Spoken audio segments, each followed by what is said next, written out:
New York and other major cities are seeing a huge crime wave. This is not up for discussion. This is a statistic. And New York's recent Supreme Court rulings, soft bail reform policies, gun-free zones, all these districts that don't allow these type of things. Democratic leaders aren't taking proper action to make the streets a less dangerous place. So, here to discuss, New York Congresswoman Claudia Tenney.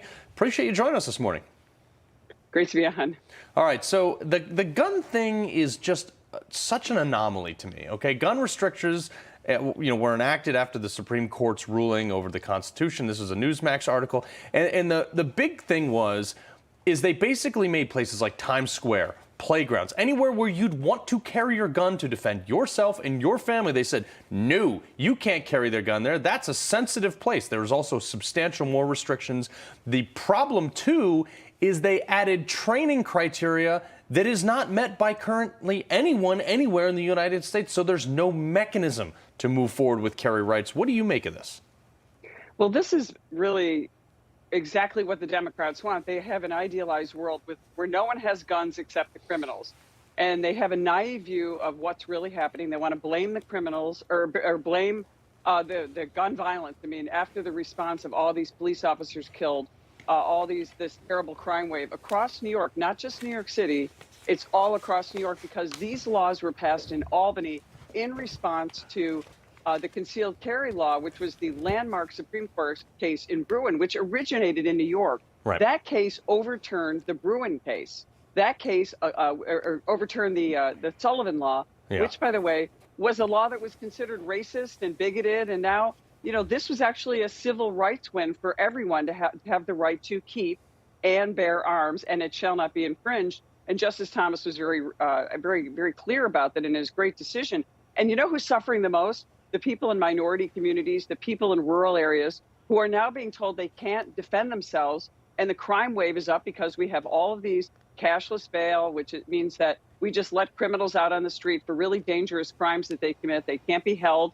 They go out and kill others. You've seen these almost every day. There's another example. Mm-hmm. And this is the problem. And the Democrats don't want to deal with this. They just want to go after the guns, not the people behind the gun. Yeah, well, Congresswoman, one of the things that baffles me and annoys me on this is like Connecticut, okay? Connecticut is my home state, and they are anti-gun as all can be. And they had these assault weapon, whatever the heck that means. They had these semi-automatic rifle restrictions where you can't buy them, you can't own them, you had to register the ones you did have. And sure enough, 2 cops were killed. From what I'm understanding, it was a rifle that killed them. I don't know what kind of rifle at this point, but I'm assuming some variation of semi-automatic rifle that they probably weren't supposed to have anyway. And they're telling me, the law-abiding citizen, former Navy SEAL, that I can't have one to defend my family, but the cops are being gunned down by them. Does this make any sense in any wild world of sports? It's absurd. My son is a Marine, and he doesn't want to come back to New York because he can't protect himself. He can't be safe. And this law is affecting everyone. It's not just New York, Connecticut, and these far-left liberal states. It's all about taking control of your ability to defend yourself, to be independent, to be self-reliant. And while we have this defund the police movement, we have a problem with recruitment, with retention, and keeping police officers that want to be in a profession where they're vilified by the other side, which is why you're seeing an unprecedented number of police officers, police unions, police groups supporting a lot of Republicans who typically don't get union support, but they know that the Republicans are supporting common sense issues, especially look at New York. Lee Zeldin, Michael Henry, who's running for Attorney General against Letitia James. Here we have the Attorney General of New York, who is one of the most lawless and worst attorney generals we ever had. And remember, I'm comparing her to Eric Schneiderman, Elliot Spitzer, and Andrew Cuomo, who preceded her. So she is corrupt. She's involved in malicious prosecution, going after the Trump family, going after Nikki Haley. We have crime, not just with gun violence on the street, but we have a government that is attacking law-abiding citizens, and especially those who want to keep and bear arms and protect themselves against the rising crime wave.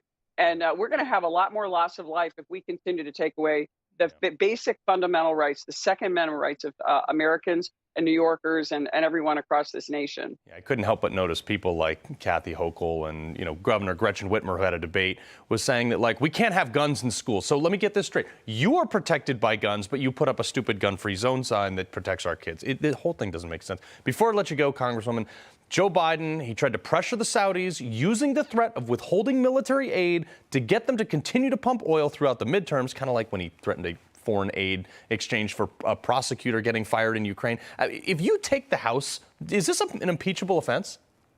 I think it is absolutely. I've already said it on Twitter. Look, this is quid pro quo Joe. Imagine if any Republican did anything resembling this. They would have their house ambushed by the FBI. The Department of Justice under Merrick Garland would be prosecuting them. Look at the things just that Hillary Clinton walks free. All these other Democrats, nothing happens to them. Nancy Pelosi's corrupt. Right. Nothing happened. But if you're Joe Biden, you get to walk free. And by the way, most of the what they call legacy or mainstream media says nothing about it. It's okay. I think Joe should be impeached, but I think we should have major accountability of what's happening in the DOJ and the IRS. These government agencies are merging together and eviscerating the rights of Americans. It's really a dangerous situation. I've never seen anything quite like it in my era. All while getting 10% for the big guy. Congresswoman Claudia Tenney, we appreciate your insight. All right.